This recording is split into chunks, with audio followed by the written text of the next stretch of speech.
Hare Krishna Matajis and prabhujis దండవత్ Pranam. ఇవాళ Sunday అయినా కానీ మీరందరూ పొద్దున్నే లేసి జపా సెషన్కి జాయిన్ అవ్వడం ఎంతో ఆనందంగా ఉంది. ఫస్ట్ మనం మంగళాచరణతో స్టార్ట్ చేద్దాం.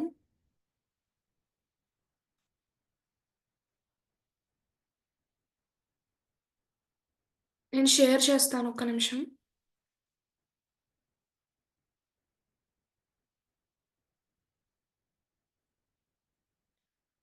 ॐ अज्ञानतिमिरान्धस्य ज्ञानाञ्जनाशलाकया चक्षुरुन्मिलितं येन तस्मै श्रीगुरवे नमः।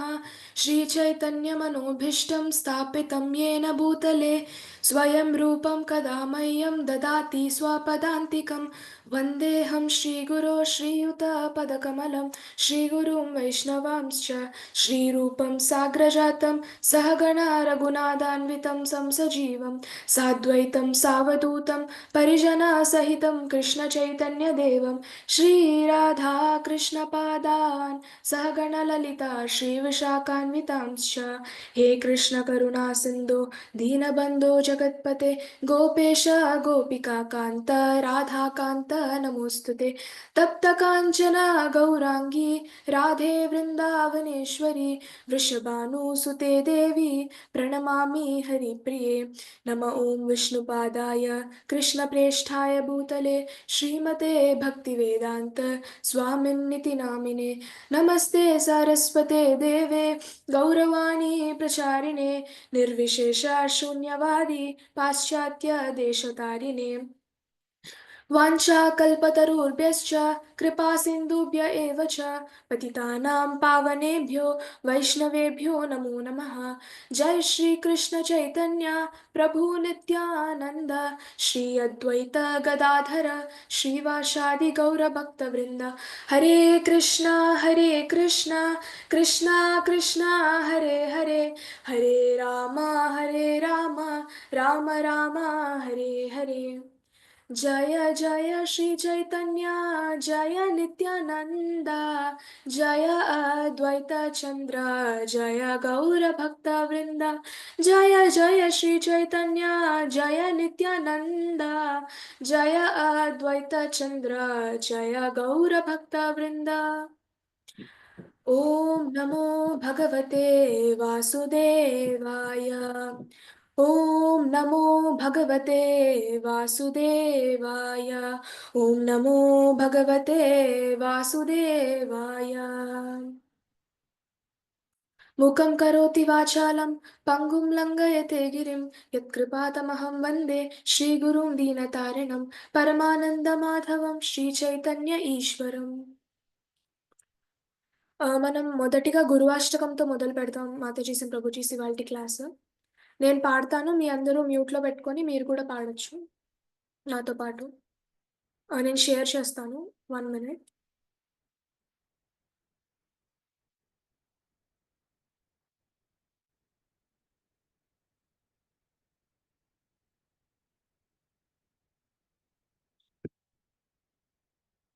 ఇందులో 8 స్టాంజాస్ ఉంటాయన్నమాట. నేను పాడతాను, నా తర్వాత మీరు పాడండి, అంటే మ్యూట్ చేసుకొని పాడండి.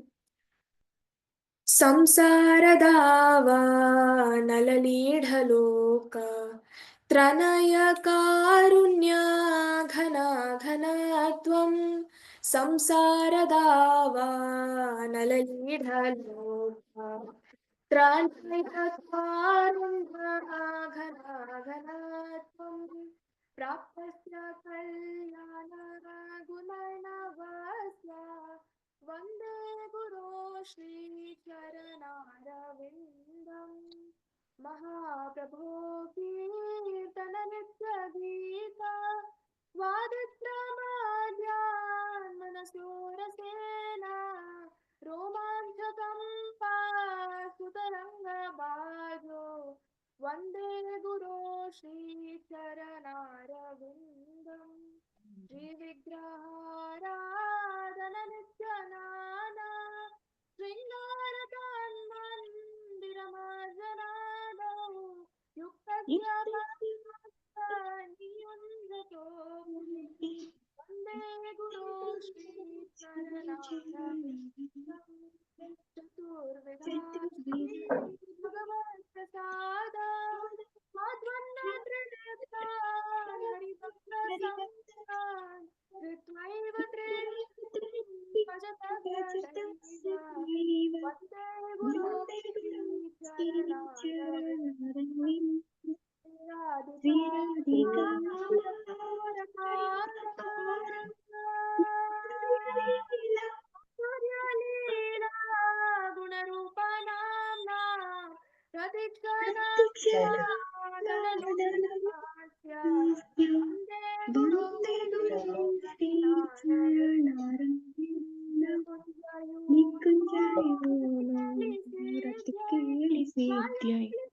यायालिवेर्योक्तिरपेक्षणीया तत्रातीताक्ष्य प्रतिबन्धकस्य वन्दे गुरो श्रीचरणविन्दं साक्षादारि साक्षादरीशास्त्र उक्तस्तदाव्यतैव सति किन्तु किन्तु प्रभुर्या प्रियव्रतस्य वन्दे गुरु श्रीचरणरविन्दं यस्य प्रसाद भगवत्प्रसाद यस्य प्रसाद మ్యూట్ చేసుకొని పాడండి మాట. ध्यायां स्तुवं सद्य यस्य श्रीसन्ध्यां वन्दे गुरो श्रीचरणारविन्दं वन्दे गुरो श्रीचरणारविन्दं वन्दे गुरो श्रीचरणारविन्दं वन्दे गुरो श्रीचरणारविन्दं वन्दे गुरो श्रीचरणारविन्दम्। श्री श्री गुरुवाष्टकम की जय। श्रील प्रभुपाद की जय। श्रील गुरुदेव की जय। हरे कृष्ण माताजी and Prabhuji's Dandavat Pranam.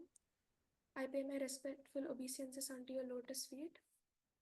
So మనం ఇవాల్టి క్లాస్ ఒక 2 minutes లో మొదలు పెడదాము. ఇవాల్టి క్లాస్ కి సంబంధించిన శ్లోక నేను ప్రెజెంట్ చేస్తాను. Just minute. నేను ఒకసారి చెప్తాను, మీరు నా తర్వాత రిపీట్ చేయండి. ఇది మీ అందరికీ తెలిసిన శ్లోకనే, చాలా ఫేమస్ శ్లోక. యదా యదా హి ధర్మస్య यदा यदा हि धर्मस्य గ్లానిర్భవతి భారత ग्लानिर्भवति भारत అభ్యుత్థానమధర్మస్య अभ्युत्थानमधर्मस्य తదాత్మానం సృజామ్యహం. तदात्मानं सृजाम्यहम् యదా యదా హి ధర్మస్య यदा यदा हि धर्मस्य గ్లానిర్భవతి భారత ग्लानिर्भवति भारत అభ్యుత్థానమధర్మస్య अभ्युत्थानमधर्मस्य తదాత్మానం సృజామ్యహం. तदात्मानं सृजाम्यहम्. ఇప్పుడు మీరు ఎవరైనా దీన్ని చెప్పండి, మనమందరం కలిసి మళ్ళీ రిపీట్ చేద్దాం. నేను చెప్తాను మాతాజీ. చెప్పండి. హరే కృష్ణ. యదా యదా హి ధర్మస్య యదా యదా హి ధర్మస్య తదాత్మానం సృజామ్యహం గ్లానిర్భవతి భారత.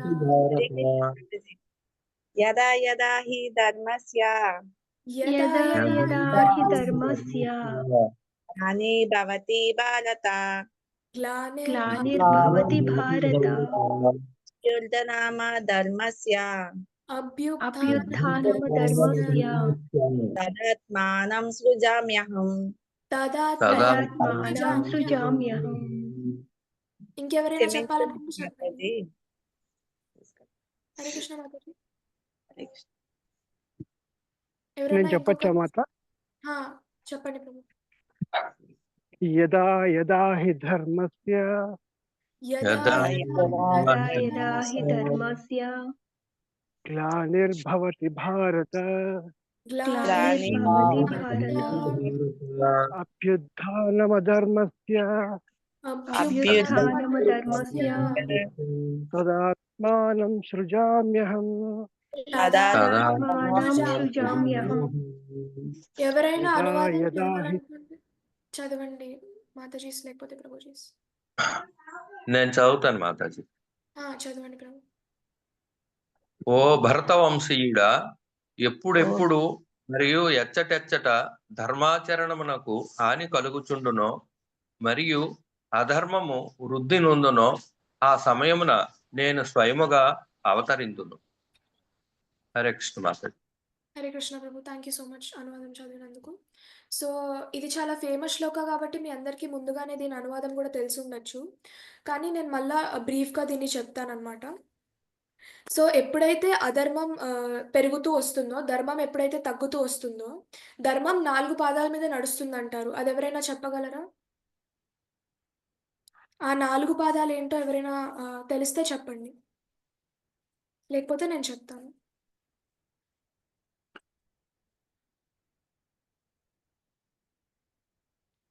సరే, ఆ 4 పాదాలు ఏంటంటే, ఒకటి ట్రూత్‌ఫుల్‌నెస్ అంటే నిజాయితీ, ఇంకొకటి క్లెన్లీనెస్ అంటే శౌచం, ఇంకొకటేమో ఆస్టెరిటీ అంటే తప, ఇంకొకటేమో కైండ్‌నెస్ అంటే దయ.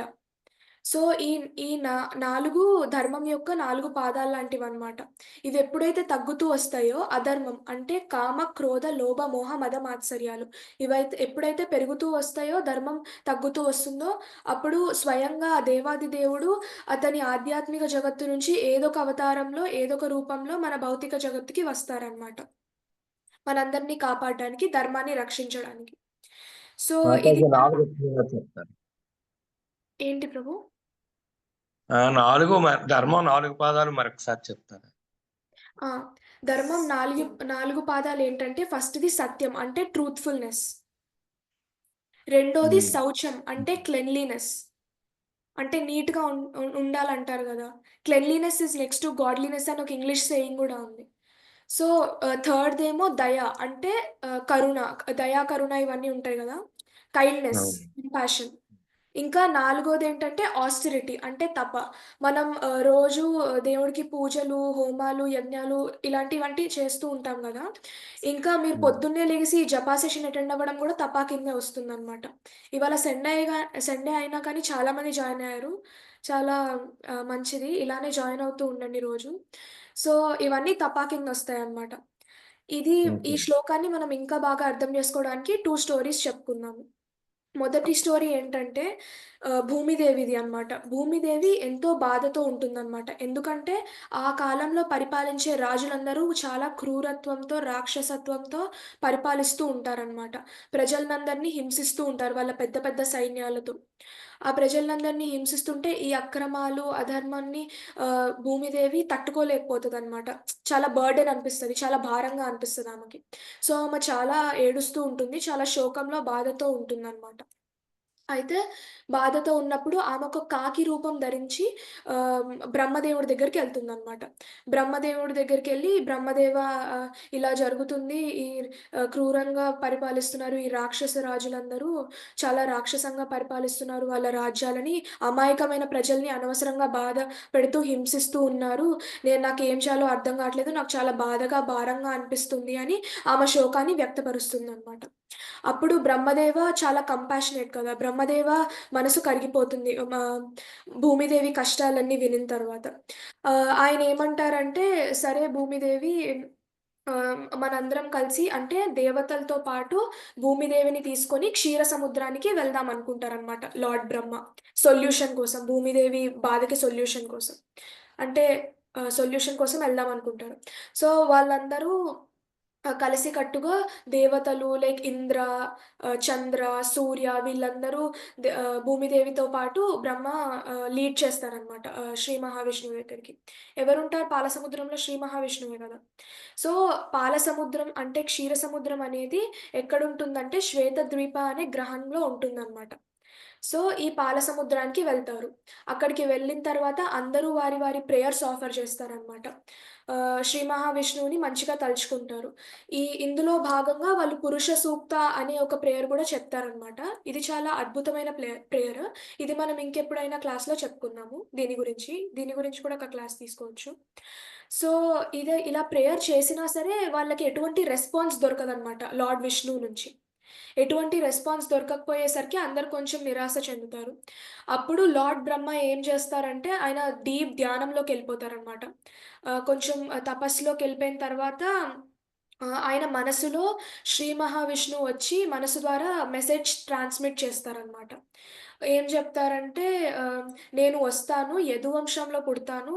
ఈ నేనొక అవతారం తీసుకొని యదువంశంలో పుడతాను. అదేదో అవతారం కాదండి. మరేదో కాదు. కృష్ణ అవతారమే.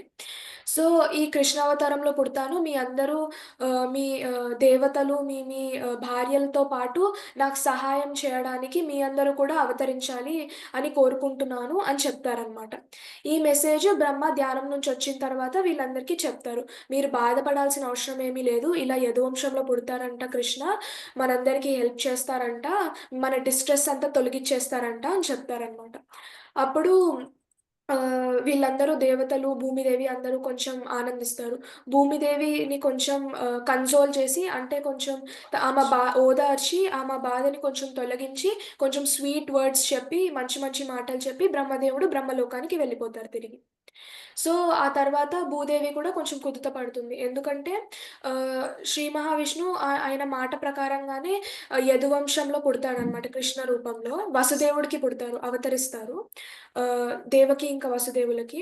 సో, దేవకి ఇంకా వసుదేవులకి అవతరించిన తర్వాత ఈయన ఎంతోమంది రాక్షసుల్ని పూతన, అగాసుర్, వత్సాసుర్, వ్యోమాసుర్, అరిష్టాసుర్, నరకాసుర్ ఇలాంటి ఎంతోమంది రాక్షసుల్ని సంహరిస్తారనమాట. ఇలాగా భూమిదేవి కష్టాల్ని తొలగిస్తారనమాట. భూమిదేవి అడిగిన వెంటనే.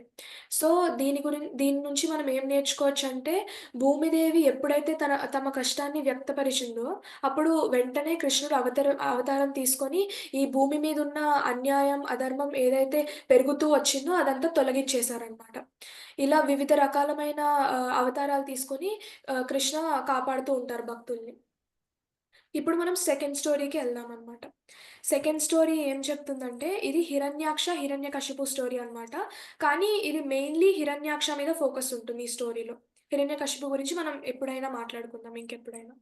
సో, వీళ్ళిద్దరూ చాలా క్రూయల్ డీమన్స్ అని మనకి తెలుసనమాట. వీళ్ళు సేజ్ కశ్యప మునికి పుట్టిన కుమారులనమాట ఇద్దరు. హిరణ్యాక్ష, హిరణ్యకశిపు.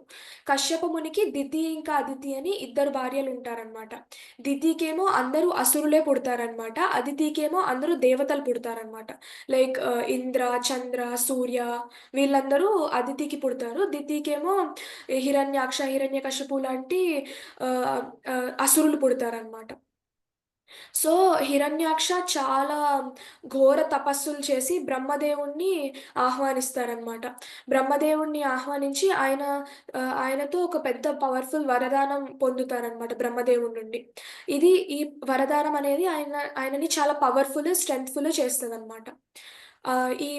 ఈ బలాన్ని, శక్తిని ఆయన ప్రదర్శించాలని ఎంతో పెద్ద కోరిక కలిగి ఉంటాడనమాట. ఈ శక్తిని ప్రదర్శించుదామని దేవతల వైపెళ్తే దేవతలందరినీ వెంబడించి వాళ్ళనందరినీ వాళ్ళ దేవలోకం నుంచి పారిపోయేలా చేస్తారనమాట. వాళ్ళందరూ ఎంతో భయంతో అక్కడి నుంచి పారిపోతారు. తమ తమ లోకాల నుంచి. సో, ఇలా పారిపోతే ఈ దేవతలందరినీ వెంబడించి వెళ్ళగొట్టేసిన తర్వాత ఈయనేం జేస్తాడంటే సముద్రం యొక్క గర్భంలోకెళ్ళి ఈ సముద్రంలో ఏమైతే చిన్న చిన్న చేపలు ఇవన్నీ సముద్ర అందరూ ఉంటారు గదా! వాటన్నిటిని చాలా డిస్టర్బ్ జేస్తారనమాట ఈ హిరణ్యాక్ష. సో, అలా డిస్టర్బ్ జేస్తూ పెద్ద పెద్ద అలలు సృష్టించి మొత్తం గోల సృష్టిస్తాడనమాట. ఇదంతా వరుణదేవుడు చూసి వస్తాడనమాట హిరణ్యాక్ష దగ్గరికి.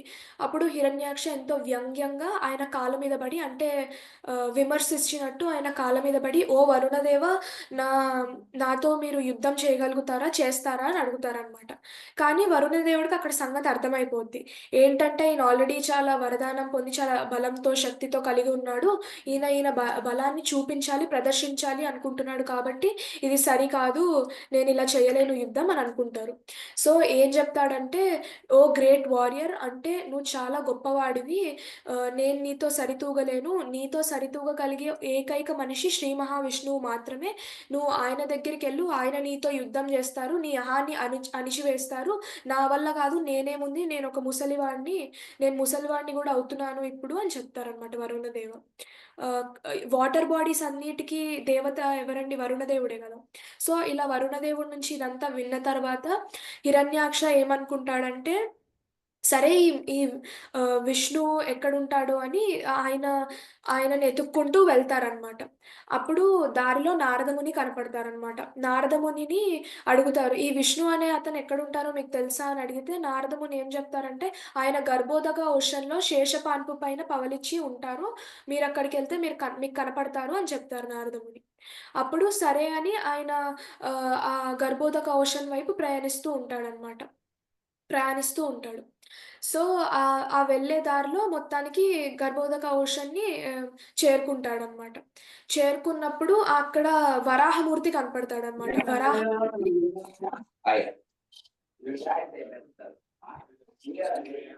మాతాజీ మ్యూట్ చేస్తుంది. కొంచెం డిస్టర్బెన్స్‌గా ఉంది.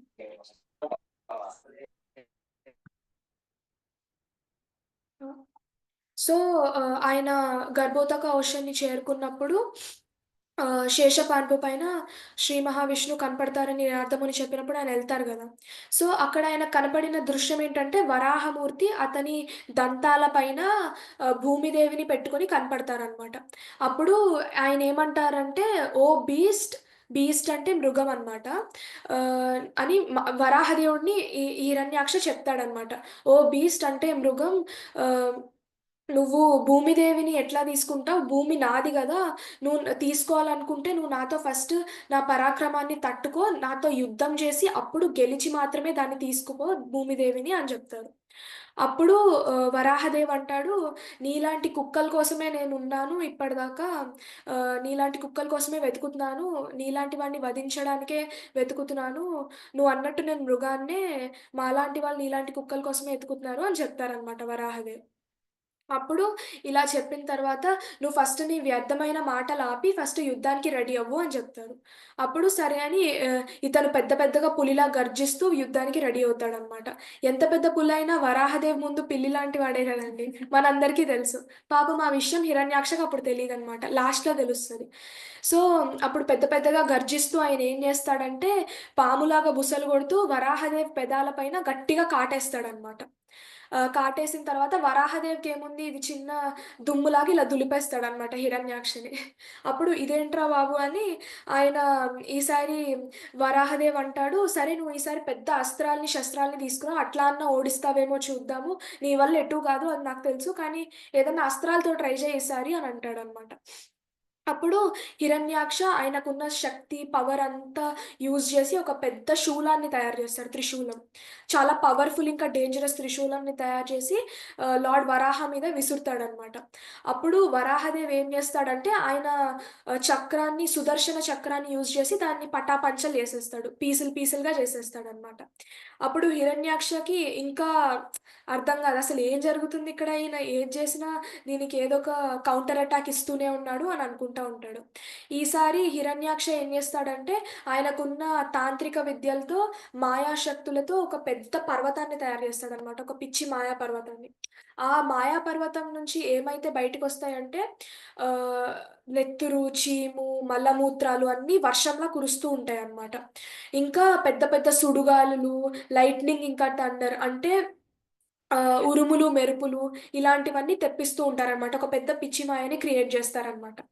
ఇంకా దీని నుంచి పెద్ద పెద్ద రాక్షసులు పెద్ద పెద్దగా హాహాలు, హీహీలు, హాహాకారాలు చేస్తూ ఉంటారనమాట. వింత వింత మాటలతో పెద్ద పెద్దగా అరుస్తూ, గర్జిస్తూ ఉంటారనమాట.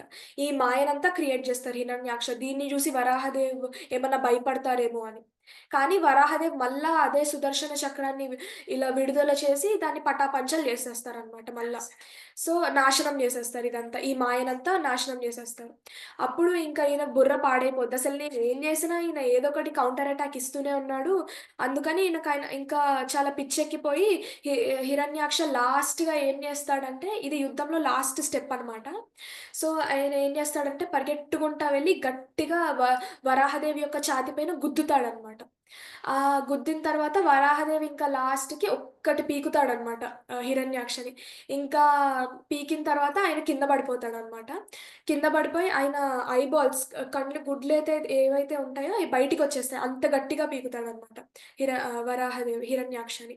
సో, ఆయన ఇంకా ఆ దెబ్బతో ఆయన చేతులు, కాళ్ళు, బోన్స్ అవన్నీ విరిగిపోయి నిస్సహాయంగా అట్లా పడిపోయి ఉంటారనమాట. ఆ! ఇప్పుడు ఇంత జరిగిన తర్వాత గూడా ఆయన మీరు బతికున్నారనుకుంటున్నారా అండి? లేదు చచ్చిపోతాడనమాట. సో, చచ్చిపోయిన తర్వాత ఆయన పరిస్థితి ఎలా ఉంటదంటే, ఎప్పుడైతే మనం ఒక చెట్టుని తన వేర్ల నుంచి వేరు చేస్తామో, దాని పరిస్థితి ఎంత నిస్సహాయంగా ఉంటుందో, అంత నిస్సహాయ స్థితిలో పడుంటాడనమాట. అతని మృతదేహం.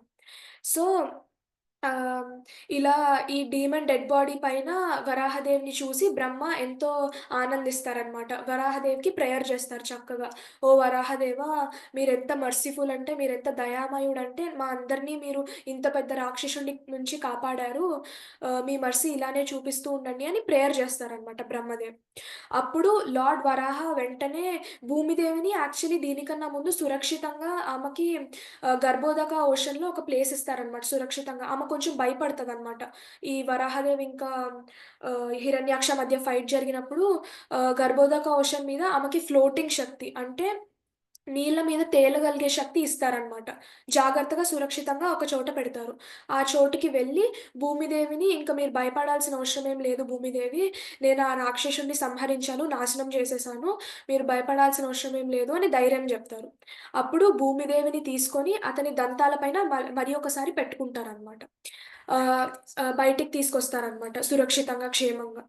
సో, ఈ దృశ్యం ఎంత అద్భుతంగా ఉంటదంటే చూడ్డానికి ఒక ఏనుగు ఎప్పుడైతే తమ దంతాల పైన తామర పువ్వుని పెట్టుకుంటే చూడ్డానికి ఎంత అద్భుతంగా ఉంటుందో దృశ్యం, ఎంత కోమలంగా ఉంటుందో అంత అద్భుతంగా ఉంటుందనమాట చూడ్డానికి ఈ దృశ్యం. ఎప్పుడైతే వరాహదేవి భూమిదేవిని అతని దంతాల పైన పెట్టుకుంటారో. సో, ఇదంతా మ ఈ స్టోరీ నుంచి ఇదంతా మనం విన్న తర్వాత ఏం నేర్చుకోగలమంటే, ఎటువంటి పరిస్థితిలో భక్తులున్నా దేవుడొచ్చి కాపాడతాడు. ఎప్పుడైతే అధర్మం పెరుగుతూ వస్తుందో, దాన్ని నాశనం చేయడానికి, నశింపజేయడానికి వస్తా ఉంటారు. వివిధ అవతారాల్లో దేవుడు అని మనం నేర్చుకోవచ్చనమాట. సో, ఈ 2 స్టోరీస్ మీకు బాగా అర్థమయ్యాయి అనుకుంటున్నాను మాతాజీస్ అండ్ ప్రభుజీస్. యాక్చువల్లీ నాకు ఇంకొక స్టోరీ గుర్తొస్తుంది. మీరు మీరు వినాలనుకుంటే నేను చెప్తాను. చి చిన్నదే అది. చెప్పండి మాతాజీ. ఓకే. చెప్పండి ఓకే. మాతాజీ. యెస్ మాతాజీ చెప్తాను. సో, ఈ స్టోరీ ఏంటంటే ఒక చిన్న గ్రామంలో చోటు చేసుకుంటుందనమాట. అక్కడొక పండితుడుంటాడనమాట. ఆయన ఒక గొప్ప భక్తుడు. ఆ భక్తుడు రోజు వేదాలు, ఉపనిషత్తులు, పురాణాలు చదువుతూ ఉంటాడనమాట. అయితే ఒకసారి ఒక వేదం చదివేటప్పుడు ఆయనకి ఒక లైన్ ఒస్తుందనమాట. ఏంటంటే భక్తులు ఎప్పుడైతే కష్టాల్లో ఉంటాడో భగవంతుడే స్వయంగా వచ్చి వారి కష్టాల్ని గట్టెక్కిస్తారు అని ఉంటదనమాట. ఆయనకి ఈ లైన్ అంత సరిగ్గా అనిపియదు. ఆయనకి సరి అనిపించగా దాన్ని కొట్టేస్తాడు. ఇట్లా గీకేస్తాడు. స్వయంగా అనే వర్డ్‌ని గీకేస్తాడు. స్వయంగా ఎందుకొస్తాడు దేవుడు అని అనుకోని, ఆ వర్డ్ వరకు గీకేస్తాడనమాట. అలా కట్ చేసిన తర్వాత ఇంకా ఎప్పట్లానే అధ్యయనం పూర్తయిన తర్వాత పుస్తకాల్ని పక్కన పెట్టేసి పడుకుంటాడనమాట. సంధ్యావందనానికెళ్ళిపోతాడు. అప్పుడు మరుసటి రోజు లెగిసి ఆయన కొలం దగ్గరికెళ్తాడనమాట స్నానానికి ఎప్పట్లానే రోజులానే. సో, అయితే ఆయన భార్య ఇంట్లో ఒక్కతే ఉంటుందనమాట. వంటగదిలో ఆమె పని చేసుకుంటూ. అయితే ఇద్దరు బాలకులొచ్చి తలుపు తడతారనమాట. అప్పుడు వాళ్ళ భార్య ఓపెన్ చేసి చూస్తే ఆమె అట్లానే చూస్తూ ఉండిపోద్ది. ఎందుకంటే ఆ బాలకులు అంత అందంగా ఉంటారు కాబట్టి. సో, అట్లానే చూస్తూ ఉండిపోయిద్ది. అప్పుడు ఆ బాలకులు, "మీ ఆయన ఏదో మంచివాడు అనుకుంటున్నారమ్మా. మీ ఆయన అసలు మంచివాడు గాదు. మా చేత గుడ్డు చాకిరీ చేయించి ఇట్లా మా వీపుల్ని ఇట్లా కొట్టాడు" అని వీపుల్ని చూపిస్తే మొత్తం గాయాలు చాలా బాధగా ఉంటారనమాట. గీకినట్టు గీతలు, గాయాలతో ఉంటాయన్నమాట వారి వీపులు. సో, ఈమనుకుంటది ఇంత అందమైన పిల్లలు, ఇంత చిన్న పిల్లల్ని ఆయనకెట్లా మనసొచ్చింది మా ఆయనకి ఇట్లా చేయడానికి అని అనుకుంటదనమాట. అప్పుడు ఆ పిల్లలు ఆమేదన్నా చెప్పేలోపే వెళ్ళిపోతారనమాట ఇదంతా చెప్పి. ఆమె అలానే బాధతో తలుపు మూసి ఆమె పని చేసుకుంటూ ఉంటుంది. ఎప్పుడైతే వాళ్ళాయన సంధ్యావందనం ఇవన్నీ పూర్తి చేసుకొనొస్తారో నీటి నుంచి ఐ మీన్ స్నానానికి వెళ్ళి వస్తారో కొలను నుంచి, అప్పుడు వాళ్ళాయనకి "ఏంటండి మీరు ఇంత ఇంత పని చేస్తారనుకోలేదంటే" "నేనేం చేశానని" ఆయన షాకవుతాడు. "నేనేం చేశా నాకు తెలియకుండా" అని. అప్పుడు "ఇంత చిన్న చిన్న పిల్లల్ని ఎట్లా కొట్టబుద్దయింది? ఎట్లా పని చేపిచ్చబుద్దయింది మీకు అంత అందంగా ఉంటే ఆ పిల్లలు" అట్లా చూస్తూ ఉండిపోయాను నేను. ఆ పిల్లల్ని అంత అందంగా ఉన్నారు వాళ్ళు అని చెప్తే, ఎవరా పిల్లలు, నాకు తెలిసినంత వరకు నేను ఇలాంటి పనులు ఎప్పుడు చేపించలేదే అనుకుంటారనమాట. సరే ఆ పిల్లల గురించి కొంచెం వర్ణించు అంటే వాళ్ళకి కమలాలు లాంటి కళ్ళు, నాభి అని అది ఇది అని చెప్తా ఉంటారు. ఈ పాటికి మనకు అర్థమైపోయి ఉంటుంది వాళ్ళిద్దరు. ఒక ఆయన నల్లగా, ఇంకొక ఆయన తెల్లగా అని చెప్తాడు. ఇంకా అర్థమైపోద్ది వాళ్ళు ఎవరో కాదు, స్వయంగా కృష్ణ బలరాములే వచ్చారు అని. సో ఇది ప్రూవ్ చేయడానికనమాట. స్వయంగా భగవంతుడు భక్తుల కోసం ఎల్లప్పుడూ వస్తా ఉంటాడు అని ప్రూవ్ చేసేయడానికి కృష్ణ బలరాములు వాళ్ళ ఇంటికొస్తారనమాట. సో, ఇంకా ఆయన తప్పు అర్థమయ్యి వెంటనే లోపలికి పరిగెట్టుకుంటా వెళ్ళి ఆయన ఏదైతే పుస్తకంలో గీకాడో ఆ గీతల్ని చెరిపేస్తాడనమాట. సో, ఈ స్టోరీ నుంచి మనం ఏమర్థం చేసుకోవచ్చంటే, నిజంగానే స్వయంగా భక్తుల కోసం భగవంతుడు ఎల్లప్పుడూ కాపాడడానికి రెడీగా ఉంటాడు. ఎప్పుడూ వెనకాడడనమాట. ఎప్పుడూ భగవంతుడు భక్తుల రక్షణ కొరకై ఫస్ట్ ఉంటాడు. ఫస్ట్ ప్రయారిటీ ఆయనకి అదే అనమాట. భక్తుల్ని రక్షిస్తూ, వాళ్ళని సంతోషంగా ఉండేలాగా చేయడం. సో, ఈ స్టోరీ మీకు అర్థమైందనుకుంటున్నాను మాతాజీస్ అండ్ ప్రభుజీస్. ఏమన్నా తప్పులుంటే క్షమించండి. వాంఛాకల్పతరుభ్యశ్చ కృపా సింధుభ్య ఏవ చ పతితానాం పావనేభ్యో వైష్ణవేభ్యో నమో నమః. అనంతకోటి వైష్ణవ్ వృంద్‌కి జై. ఇవాల్టి సెషన్ మీకు ఎలా అనిపించింది? ఏమన్నా కమెంట్స్ కానీ, ఏమన్నా సజెషన్స్ కానీ, లేకపోతే మీకేం అర్థమైంది ఈ కథల నుంచి? ఏమైనా క్వెషన్స్ ఉంటే అడగండి మాతాజీస్ ఇంకా ప్రభుజీస్. కృష్ణ మాతాజీ, దండవత్ ప్రణామ్ కృష్ణ మాతాజీ. మాతాజీ, ధన్వత్ ప్రణామ్ మాతాజీ. చాలా బాగా చెప్పారు మాతాజీ. నిజంగా తెలిసిన స్టోరీలే కానీ మీ నోటి నుండి వింటుంటే చాలా చక్కగా ఉంది మాతాజీ. చాలా బాగా చెప్తున్నారు మాతాజీ. అంటే అది అంత పెద్ద స్టోరీస్ అయినా చాలా కుదించి చక్కగా చిన్నగా భగవంతుడు భక్తుల కోసము దుష్ట శిక్షణ శిష్ట రక్షణ చేయడానికి మనకు ఎట్టి పరిస్థితులను కూడా మనం కాపాడడానికి ఆ భగవంతుడు వస్తాడు. మనం అలా కోరుకోవాలన్నమాట. మనం భగవంతుడా నన్ను రక్షించు అనేది అంటారు కదా మాతాజీ. మీ శిక్షా గురువులు చెప్తుంటారు. నిండు సభలో ఉండి ద్రౌపది దేవి హే కృష్ణ అని దండం పెట్టుకున్నప్పుడు ఆ కృష్ణుడు ఎక్కడున్నా కూడా వచ్చి రక్షించాడు. ధ్రువుడిని రక్షించాడు, మార్కండేయుని అలా మనల్ని కూడా ఇట్లా రక్షిస్తున్నారు మాతాజీ. మనం జస్ట్ గట్టిగా ప్రే చేయాలంతే. మన మనసారా మనం ఆ భగవంతుడిని తలుచుకుంటే ఖచ్చితంగా మన రక్షణ కొరకై కూడా వస్తారు భగవంతుడు. అవును మాతాజీ. చాలా చక్కగా చెప్పారు. ధన్యవాదాలు మాతాజీ. మాతాజీ. హరే కృష్ణ. ఇంకెవరైనా ఏమైనా షేర్ చేయాలనుకుంటే చెప్పండి మాతాజీ సార్ ఆర్ ప్రభుజీస్. మీకు ఏమైనా డౌట్లు ఉన్నా అడగచ్చు.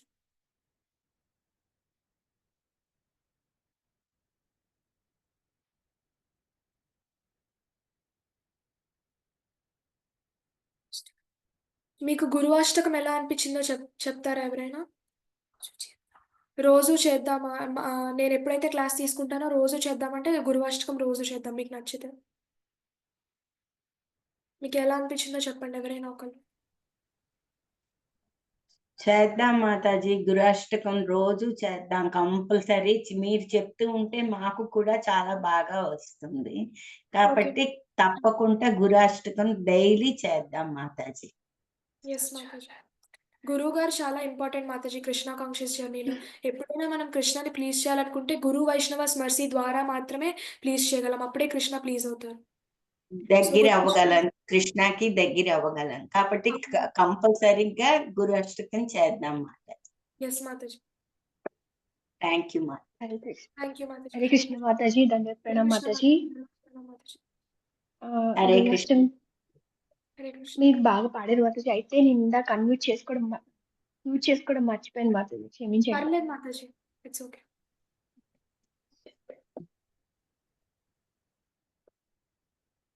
ఇంకెవరైనా ఏమైనా చెప్పాలనుకుంటే చెప్పచ్చు, లేకపోతే క్లోజ్ చేసేద్దాం సెషన్.